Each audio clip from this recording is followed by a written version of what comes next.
lo stacco per lo streaming.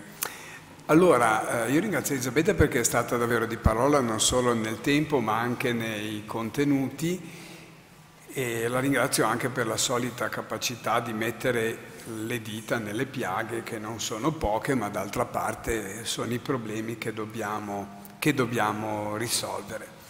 E quindi non aggiungo nulla, poi chi vivrà vedrà, e speriamo di trovare delle soluzioni che diano anche, come dire, il giusto spazio ai vari soggetti e che spingano tutti a ragionare in termini di competenze, a cominciare dalle università che non lo fanno poi così volentieri, almeno in Italia.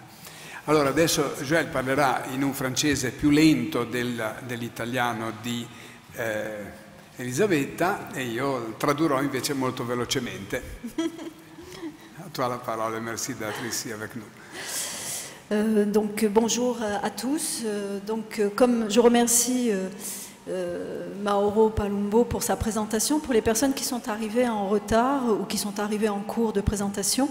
Donc moi je suis Joël Guiguet, je suis responsable de la validation des acquis de l'expérience à l'Université Nice Sophia Antipolis, et je suis également accompagnatrice à la méthodologie de la validation des acquis de l'expérience. Alors je ne parlerai pas aussi vite qu'Elisabeth Perulli, parce qu'en français c'est un peu difficile de parler aussi rapidement, mais je vais quand même essayer de vous donner l'essentiel de l'opérationnel de la validation des acquis de l'expérience.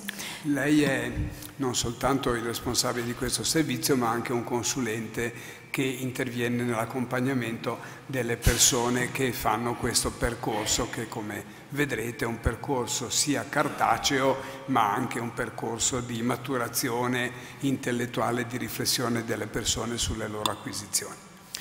Un petit historique, la France est une exception culturelle pour la validation des acquis de l'expérience. Il faut savoir que la loi, la première loi, date de 1934 et non pas de 2002.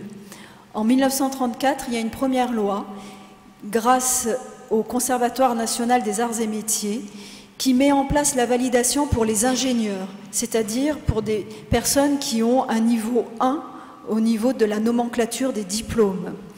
Et pendant 70 ans, cette loi va perdurer, elle est toujours valable, et c'est en 2002, grâce toujours, on va dire, au Conservatoire national des arts et métiers en France, qui a œuvré pendant toutes ces années, que nous avons une loi qui permet de valider des acquis sur un diplôme et le valider complètement. C'est-à-dire qu'aujourd'hui en France, c'est une voie de certification qui permet d'obtenir tout ou partie d'un diplôme exactement comme un étudiant en formation initiale va pouvoir valider totalement ou valider partiellement son année. La validazione nasce molto presto, 1934, ci abbiamo Oui, c'est 1934, con gli ingegneri che potevano dimostrare che avevano imparato sul campo quello che viene insegnato all'università. E la legge quindi del 2002, che ha citato anche Elisabetta, come dire, disciplina un argomento sul quale esistevano già esperienze e norme. La cosa più interessante è che nel caso francese è possibile riconoscere per intero un diploma, una laurea magistrale o addirittura un titolo di dottore di ricerca senza avere un'ora di aula. E questa è l'originalità del sistema francese. Naturalmente è possibile un riconoscimento parziale e quindi il giurì, di cui poi vi parlerà, penso, dirà ti mancano questi pezzi, ma teoricamente tu puoi riconoscere 180, 300 crediti. La loi de 2002 reconnaît que la situation de travail, donc toute activité professionnelle, qu'elle soit rémunérée ou qu'elle ne soit pas rémunérée, donc le bénévolat est aussi reconnu comme étant une forme d'acquisition de l'expérience qui permet d'avoir des compétences. Donc l'activité professionnelle associative bénévole sont productrices de compétences et de savoir. Il faut justifier en France au minimum de 3 ans d'expérience dans le champ du diplôme que l'on vise. En réalité, notre expérience à nous, en tant qu'accompagnateurs, nous montre que la majorité des candidats qui viennent à la validation des acquis de l'expérience sont donc issus de la formation continue et ont entre 7 et 10 ans d'ancienneté dans un métier où ils ont souvent occupé 2 à 3 postes. Dunque, giustamente la collega dice, noi già nel 2002 abbiamo equiparato ciò che si apprende in modo formale, non formale e informale e abbiamo equiparato ciò che si apprende nel lavoro remunerato come nel volontariato. In aggiunta occorrono almeno 3 anni di esperienza lavorativa nel settore in cui tu chiedi sia riconosciuto il diploma, ma la loro esperienza è che mediamente le persone che si rivolgono al servizio hanno da 7 a 10 anni di esperienza, non è che a 3 anni e un giorno corrono a farsi certificare. À Nice, nous avons créé la Maison de la Validation. La Maison de la Validation se situe donc au sein de notre université et elle permet aux personnes de venir valider depuis ce qu'on appelle le CAP, le bac professionnel est validable par la validation des acquis d'expérience. Le BTS, le brevet technique supérieur, ce sont des diplômes qui appartiennent au second degré en France. Et ensuite, le DUT, donc le diplôme universitaire technologique, et la licence et le master, ainsi que le doctorat, ce qui n'est pas sur la fiche, sont validables. Nous validons essentiellement à l'université des licences professionnelles, des masters professionnels, et depuis 2 ans, un doctorat par an. Nous avons validé 2 doctorats en biologie, et nous avons cette année un candidat en doctorat qui nous vient des États-Unis. Parce qu'il faut savoir, et ça c'est très important, alors je ne veux pas faire du recrutement là pendant le colloque, hein, mais nous avons des candidats étrangers qui viennent valider en France à condition qu'ils aient une expérience, que cette expérience corresponde à un diplôme qui est proposé dans notre université et qu'ils maîtrisent la langue française aussi bien à l'oral qu'à l'écrit. Quindi ho delle chance. Allora, a Nizza hanno costruito questa Maison de Compétences che consente di analizzare i dossier dei candidati su tutto l'arco dei diplomi che voi avete visto, perché voi sapete che in Francia c'è una ricchezza maggiore di titoli. Si tu peux reculer d'une diapo? Merci. Je parle su ces diapos-là. Quindi loro validano fino al master, però diceva la collega che proprio da poco hanno fatto un colloquio per un riconoscimento parziale sul dottorato. La cosa interessante è che lei diceva che loro accettano anche degli studenti stranieri, basta che come dire, capiscano e parlino adeguatamente il francese. Come battuta posso dire che essendo Genova vicina a Nizza siamo esposti alla concorrenza perché non avendo come noto in Italia lo stesso sistema potremo, e infatti costruiremo dei diplomi doppio titolo proprio su alcuni settori. Je t'en prie. Merci. Alors maintenant, je vais vous parler des étapes de la VAE, c'est-à-dire de la procédure qui a été mise en place depuis 2002 et qui nous permet chaque année d'instruire un certain nombre de dossiers. Donc, ça commence par une information des salariés. Nous avons à l'université et dans toutes les universités en France des réunions que nous appelons des réunions d'information où nous expliquons les attentes dans le cadre de cette certification. Donc la majorité des candidats sont des gens qui travaillent et qui vont continuer à travailler pendant toute la période de la réalisation, de la validation des acquis d'expérience, qui prend, on va dire aujourd'hui, une année. Voilà, hein, une année universitaire. Ensuite, le candidat va compléter un dossier de préorientation. Dans ce dossier, il va exposer quels sont les postes qu'il a occupés, et il va essayer de faire du lien entre ses savoir-faire et les compétences qui sont attendues dans le diplôme qu'il vise. Une fois que ce dossier est réalisé, nous, l'administration, nous allons donner au candidat la recevabilité administrative s'il a bien 3 ans d'ancienneté et s'il est bien dans le champ du diplôme. À l'issue de cette recevabilité, son dossier est transmis à la pédagogie car nous travaillons en lien avec les enseignants-chercheurs qui sont responsables des diplômes.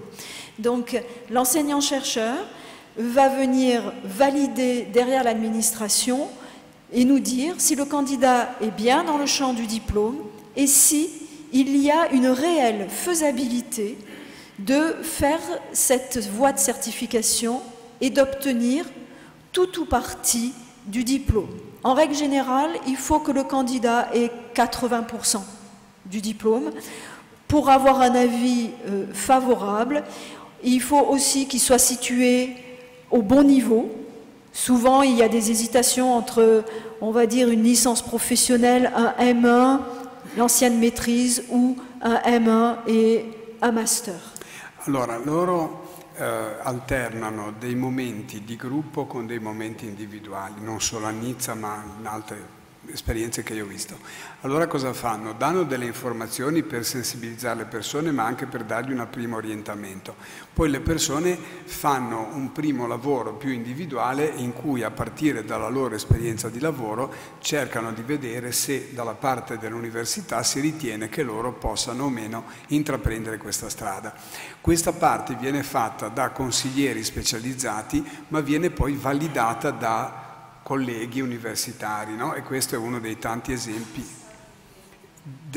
Ci sono dei responsabili in ogni facoltà e sono loro che validano, quindi la parte professionale amministrativa porta al dossier ma riceve questo, un primo passaggio, perché poi il passaggio finale di cui lei deve ancora parlare viene col giurì di validazione.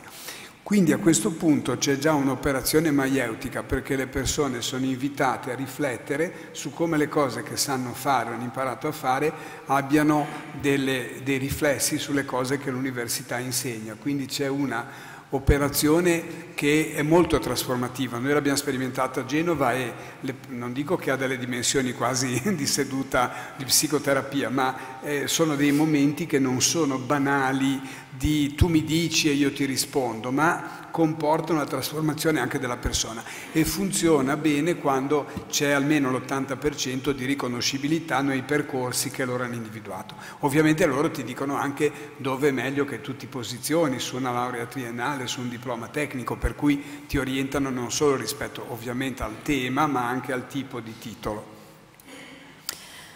Alors, notre candidat qui est recevable, qui a un avis de faisabilité pédagogique favorable, nous allons l'encourager dans la démarche et nous lui proposons un accompagnement qui est pris en charge la plupart du temps par les organismes financeurs en France.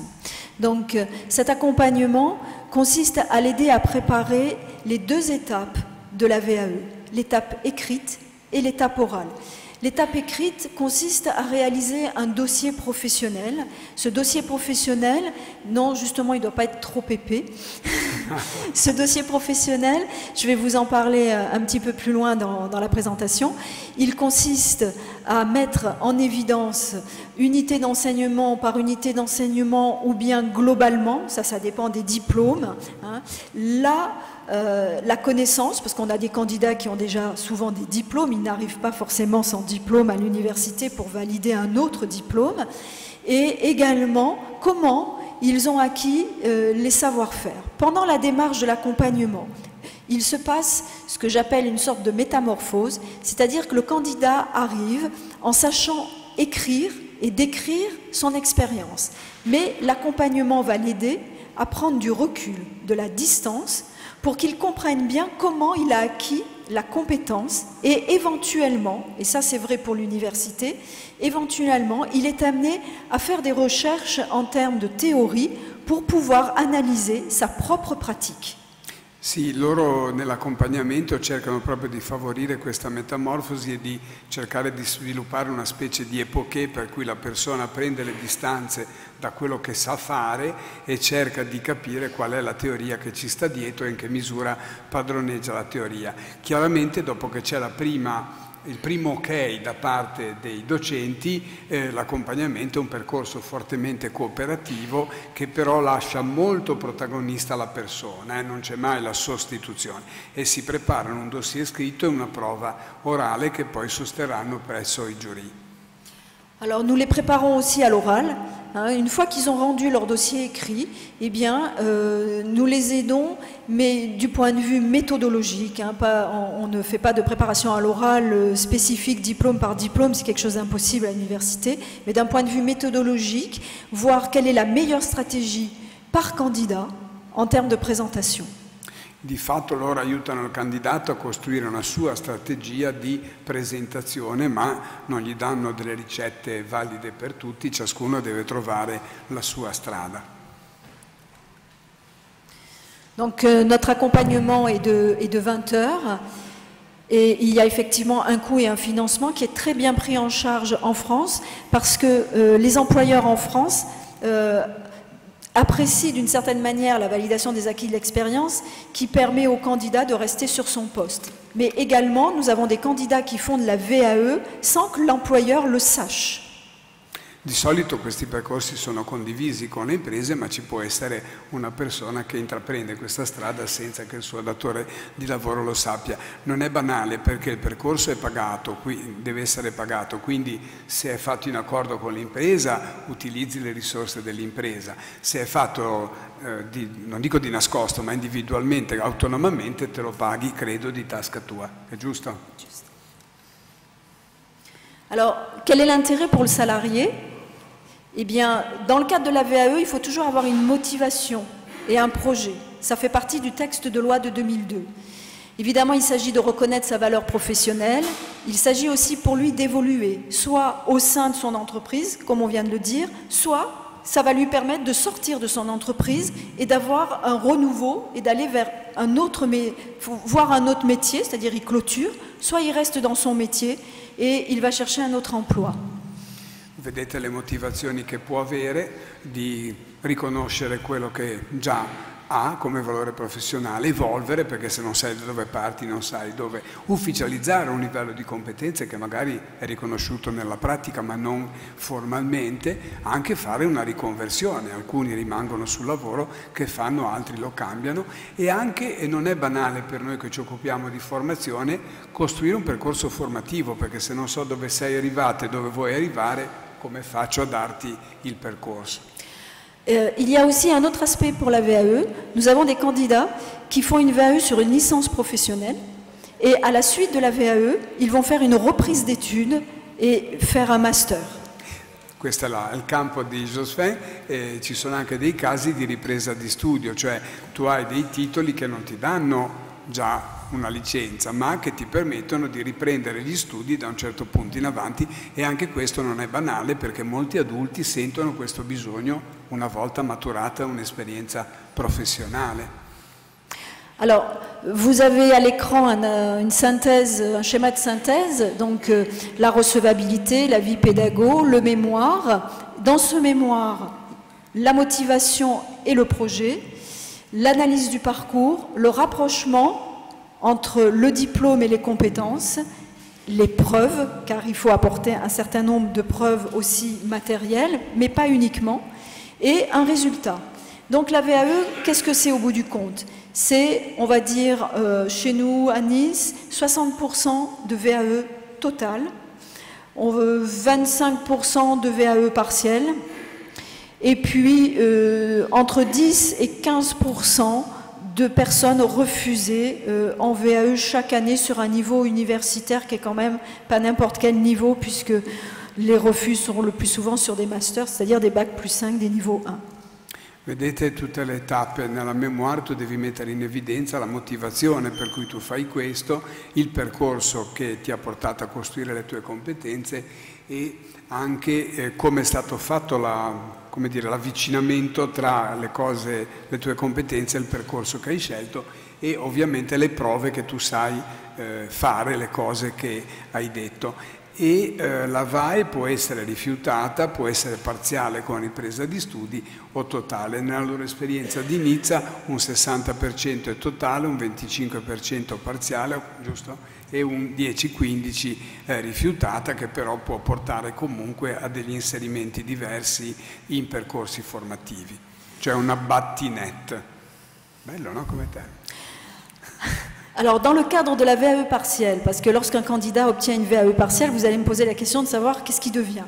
Eh bien, il peut réaliser la prescription que le jury va lui demander.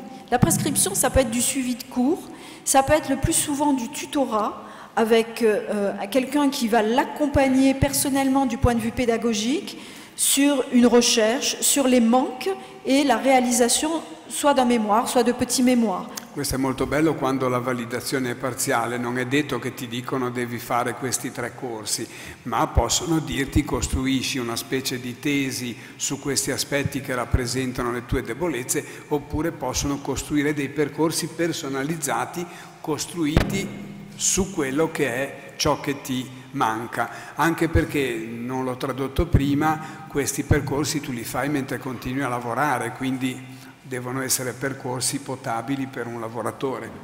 Voilà. Juste une chose que j'ai oublié de vous dire, c'est qu'il y a un jury quand même pour cette VAE, puisqu'il présente un oral, et que ce jury, il est donc composé chez nous de 3 enseignants-chercheurs et de 2 professionnels.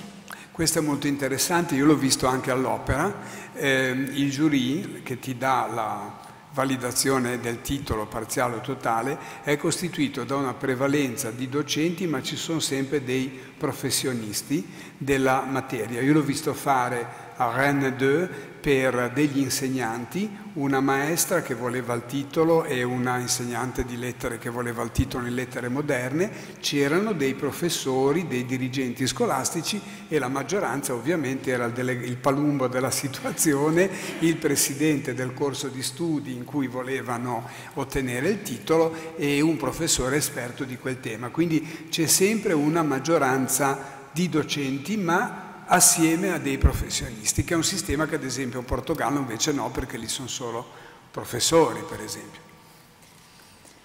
Alors, rapidement, oui, on ne le voit pas très bien, alors ça c'est pas grave, je vais mettre les lunettes, je les avais préparées. Accompagnement à la VAE, on utilise un certain nombre d'outils, qui sont des outils pour pouvoir analyser le parcours. Voilà. Donc, rapidement, on a un volet CV détaillé, mais extrêmement détaillé, qu'on va demander aux candidats d'aller chercher le plus loin possible pour bien comprendre l'articulation, les liens entre les postes et les liens d'acquisition d'un poste à l'autre en fonction du savoir et savoir-faire. Quindi il curriculum vitae è un curriculum molto dettagliato, ma anche che cerca di essere costruito per mostrare il percorso di acquisizione delle competenze, quindi non una banale sequenza di esperienze.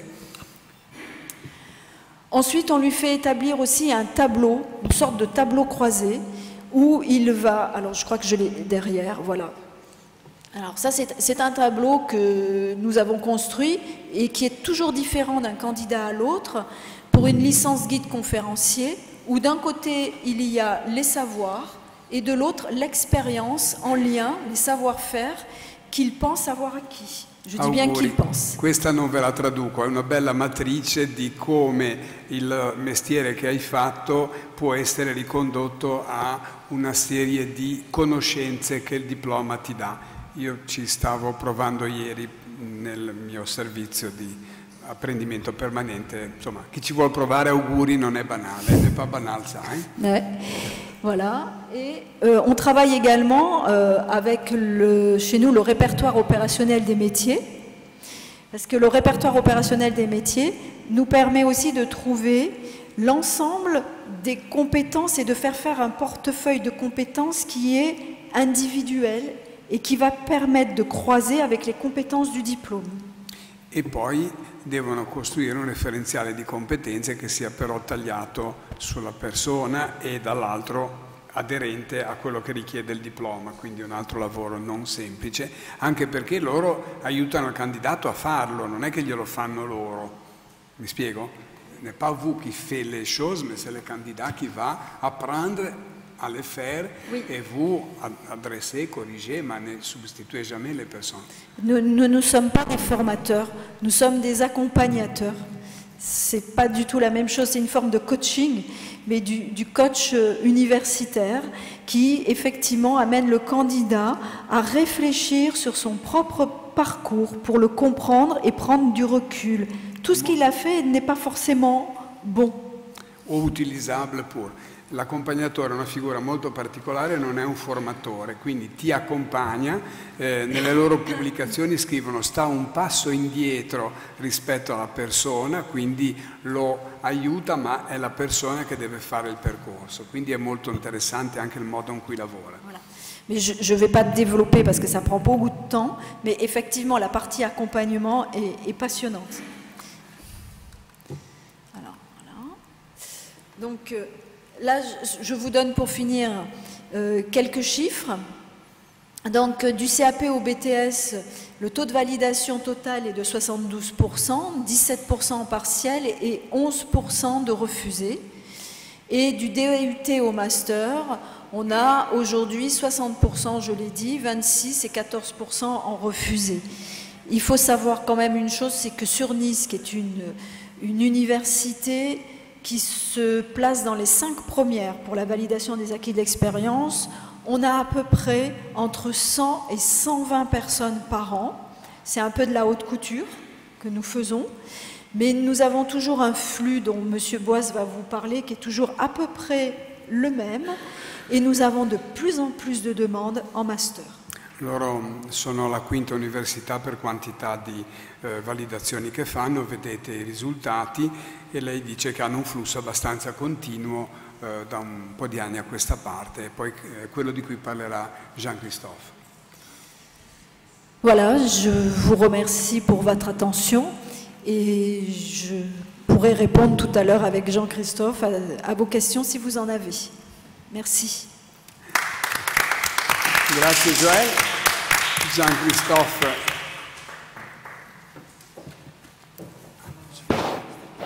Merci. Non, c'est facile avec. Mesdames et messieurs, chers collègues, bonjour. Nous sommes très heureux d'être présents parmi vous. Merci au délégato Palombo pour son invitation et à la présidente Marina Rui. Merci beaucoup. Alors, je vais compléter brièvement l'intervention de ma collègue Joël Guiguet. Jean-Christophe ringrazia e completa la presentazione che ha fatto la sua collega con delle reali slide in italiano. Alors, en fait, je vais vous présenter l'état de notre réflexion sur l'évolution future du dispositif de validation de l'expérience français. Quindi lui si interroga su come evolverà nel futuro il sistema francese in base alla sua esperienza e ci dà un po' di dati molto interessanti. Alors, très brièvement, l'état des lieux.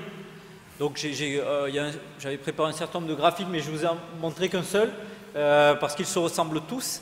Quand on compte le nombre de validations au cours des différentes années, on voit qu'il y a eu un démarrage en 2002, une croissance, et puis maintenant un système qui est en fonctionnement, en flux constant. Quindi dice basterebbe questo grafico perché spiega tutto, c'è stato un grande innalzamento all'inizio delle richieste, poi si è in pochi anni, come vedete, si è stabilizzato, ed è interessante che si sono stabilizzate anche le distanze tra le curve. Vedete che le validazioni complete sono salite un pochino, ma in generale poi le distanze, le percentuali che citava Joël sono più o meno anche a livello nazionale rispettate. Alors si on regarde le 6 sur l'université, donc ça c'était le général, c'est-à-dire c'était les chiffres dans le premier graphique sur tout ce qui est ante maturita, c'est-à-dire avant le baccalauréat pour nous. Quindi quelle erano cifre complete che prevedevano anche il diploma di scuola superiore, adesso invece questi sono i numeri dell'università. Et là c'est l'ensemble des universités françaises. Ce qui est intéressant, c'est bon, on voit que c'est la même forme, la même évolution que les demandes de validation avant le baccalauréat, mais surtout, si vous regardez à gauche les chiffres nationaux de validation, vous voyez que c'est autour de 4000 ou 5000 validations par an. Vedete, le cifre a regime sono per l'università 4-4500 richieste all'anno. Ce qui veut dire que les personnes qui obtiennent un diplôme en France actuellement par validation, c'est très faible. C'est très très faible, c'est même pas 1% des diplômés qui obtiennent leur diplôme par ce système. Quindi il numero in realtà è abbastanza basso perché è circa l'1% dei laureati annuali, quindi benché il sistema sia molto radicato e anche come dire, consolidato, non ha dei numeri enormi. Voilà.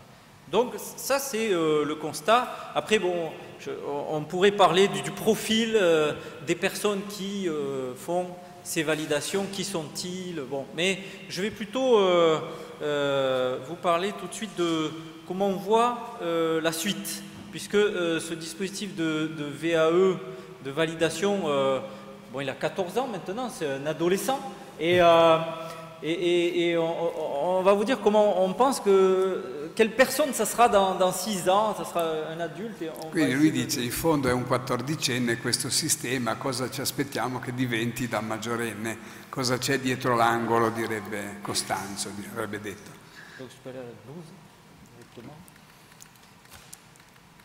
Donc voilà comment on envisage le futur. Il vient de se produire en France une réforme de la formation professionnelle et la validation est un élément central. Et donc ici on voit apparaître quand même deux choses qui n'étaient pas aussi proches l'une de l'autre que ça, c'est la formation et la validation. Il fatto che sia stata riformata la formazione in Francia con una legge del 2014 che prevede corsi di formazione più brevi e un ruolo maggiore della convalida, della validazione, crea una sfida per il sistema attuale e anche questo è molto simile a quello che succede in Italia, ad esempio con i master che hanno più successo, i master brevi che i master lunghi per esempio, quindi è molto interessante sentire il loro punto di vista. Et donc finalement, ce qu'attend l'État de nous, c'est de penser la validation comme un outil de formation et plus simplement comme un moyen d'arriver à une certification. Quindi dobbiamo pensare alla certificazione come un nuovo modello di formazione piuttosto che come un modo per riconoscere un pezzo di percorso per inserirli poi nei nostri. La seule commande, c'est on veut des parcours de formation plus courts. La gente vuole corsi più brevi. Pour des raisons économiques. Anche per ragioni economiche. A bien compris. Voilà. Alors, en plus, notre réflexion, finalement, avec du recul, c'est que il y a d'une part des compétences, des certifications, et puis, mais finalement, on se rend compte qu'un diplôme, c'est pas simplement une somme de compétences. Il diploma davvero rappresenta le competenze, quindi è la sfida che c'è adesso in Italia, no? Al limite, parlo per l'Italia, se il sistema di certificazione funziona perfettamente potresti anche chiudere l'università se le imprese assumessero solo in base alle competenze, a prescindere da come sono formate. Questa non è una traduzione mia. Et pourtant, il peut manquer des compétences pour obtenir un diplôme. E tuttavia tu puoi mancare di competenze per avere un diploma, ma essere in grado di svolgere delle attività. Donc toute la difficulté est de arriver à essayer d'utiliser cette validation dans un parcours de formation et quand même arriver à délivrer des diplômes qui certifient, ou en tout cas l'université, un fonctionnement intellectuel. E pas simplement un savoir-faire gestuel. Quindi la sfida è che il tuo diploma deve tener conto anche della capacità di riflettere sulle tue competenze e non appiattirsi sulle competenze. E nello stesso tempo, mentre tu riconosci, capisci cosa serve fuori e devi aggiornare i tuoi diplomi, perché la competenza esterna è anche una sfida. Sono un cattivo traduttore. Faccio l'interprete. Alors, très brièvement, je vais vous expliquer un tout petit peu l'expérimentation que nous menons à Nice avec Joël Guiguet sur quel pourrait être le nouveau parcours qui mêle formation, validation et dans l'intérêt des personnes qui se présentent à nous, c'est-à-dire si on développait quelque chose qui répond aussi aux insatisfactions des entreprises qui ont exprimé quand même beaucoup. Les entreprises actuellement sur le dispositif actuel, elles ne s'y reconnaissent pas du tout. Hanno cercato di capire dalle imprese con cui sono in rapporto quali sono le insoddisfazioni o i miglioramenti che si potrebbero portare al sistema attuale. Donc, c'est sur la 14. Nous avons interrogé les entreprises, donc les fédérations patronales, les organismes financeurs de la formation professionnelle, en disant, bon, si on devait faire évoluer ce système, qu'est-ce que vous attendriez? Comment on ferait? Qu'est-ce que vous aimeriez trouver pour vos salariés? Hanno chiesto non solo agli imprenditori ma anche ai finanziatori della formazione quale modello a loro sembrava più adatto per la formazione delle persone occupate, giusto? Et, oui, et donc ça a donné un certain nombre de critères, enfin de contraintes dans un cahier des charges. Et à partir de ce cahier des charges, nous avons essayé avec Joël Guiguet de construire une nouvelle approche de cette validation qui répond aux attentes de tutte le parties prenantes. Quindi hanno considerato che gli stakeholder gli stessero dando una specie di incarico di ripensare la formazione e il risultato della loro riflessione è questo schema qua. Alors, il faudrait rentrer dans les détails pour voir un peu toutes les implications que ça nous a imposées. Mais par exemple, aujourd'hui, sur le colloque, il y a des spécialistes de l'utilisation des nouvelles technologies. Eh bien, dans le dispositif que nous mettons en place, ces nouvelles technologies sont très présentes, en particulier au niveau de l'accompagnement et aussi de la formation. Per esempio è uscito fuori che è importante il ruolo delle tecnologie non solo nella formazione ma anche nell'accompagnamento, quindi sfida per chi si occupa di e-learning. C'è anche l'e-accompagning, non so se esiste. Parce que c'était le seul moyen finalement d'arriver à proposer un produit aux partenaires sociaux qui répondent aux attentes de tout le monde, c'est-à-dire à un parcours individualisé qui répond à la situation de chacun et d'autre part à une efficacité économique attendue par les entreprises. Perché usando queste nuove tecnologie tu cerchi di mescolare la sostenibilità economica con la personalizzazione dell'intervento. Voilà. Donc en conclusion, je dirais que ce dispositif que nous expérimentons ne veut pas dire que ce qui a été fait depuis 14 ans n'est pas intéressant. Il répond à quand même une demande sociale d'une certaine catégorie de personnes qui se sono tournés vers ce dispositif pour les raisons qu'a évoqué Joël Guiguet précédemment. Questo non vuol dire che quello che abbiamo fatto in questi 14 anni non serva, rispondeva a una domanda sociale che Joël ha spiegato, ma non è tutto, cerchiamo di guardare avanti anche.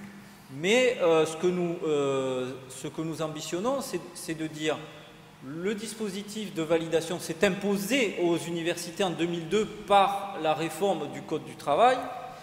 Et notre ambition actuelle, c'est de s'en emparer comme outil de formation, c'est-à-dire de réintroduire de la formation dans les parcours et d'utiliser la validation comme un moyen de réduire ce parcours et pas simplement de valider ou pas une personne, ce qui de toute façon n'intéresse pas les entreprises parce que quand un salarié fait une démarche de validation, s'il revient avec une certification supplémentaire sans avoir été en formation pour acquérir de nouvelles compétences, les chefs d'entreprise ne voient pas l'intérêt de ce dispositif. Non è facile, diciamo che è stata quasi imposta questa certificazione dalla legge e le università l'hanno fatta, però adesso non basta più dire sì va bene, questo ti permette di saltare un pezzo o di avere un diploma, bisogna anche fare in modo che le imprese abbiano le competenze che gli interessano davvero, all'impresa non interessa che tu abbia la laurea invece che il diploma, ma che tu sia preparato sul tuo lavoro, ho capito bene Jean-Christophe? e di conseguenza noi dobbiamo ripensare la certificazione come uno strumento di formazione per migliorare le competenze. Et donc nous espérons avec ce nouveau dispositif que les courbes telles qu'elles sont actuellement connaîtront un nouveau palier supplémentaire qui nous permettra d'accueillir non seulement actuellement des gens pour qui la validation est souvent une seconde chance par rapport aux diplômes qu'ils n'ont pas pu avoir précédemment, et aussi un outil de réelle montée en compétences attendu par l'ensemble des partenaires. Quindi se è uno strumento di, come dire, di acquisizione delle competenze attese dalle imprese, noi abbiamo un'utenza supplementare rispetto a quest'utenza, tra virgolette, tradizionale ormai della VAE, e quindi una nuova sfida per le università. Grazie. No, grazie a te, mi sembra che... grazie a tutti e due, perché è molto stimolante quello che sta uscendo fuori, perché noi consideriamo la VAE un punto di arrivo per il sistema italiano, ma loro ci stanno dicendo che limiti ci hanno visto, e devo dire a Elisabetta, che lo sa meglio di me, che questi limiti anche in Italia sono legati a una possibile deriva certificatoria e burocratica del sistema di certificazione delle competenze, che qualora fosse inteso innanzitutto come un modo per dare da mangiare a chi lavora nel sistema, poi in subordine come un modo per mettere dei timbri nel posto giusto, e poi eventualmente, se avanza tempo, anche per pensare se davvero certifica qualcosa di interessante, è un rischio che potremmo correre anche noi.